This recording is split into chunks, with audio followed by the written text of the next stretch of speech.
نزدیک به 6 غروبه. اومدم جایی که کارگرا وای میستن، دیدم یه پدری نشسته هنوز نبردنش سر کار، سنش هم زیاده.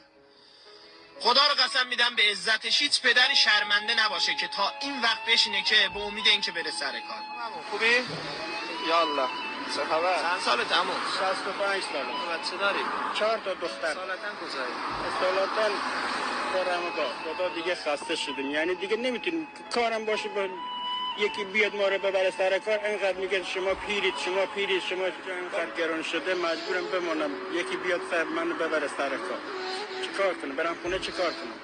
حالا این دخترم خواستگار داره، هی این میگه اینو نمیخوام اونو نمیخوام، اصلا میدونم به خاطر منه چون ندارم جایزیه براش بخرم. خدا عمو بهت سلامتی بده.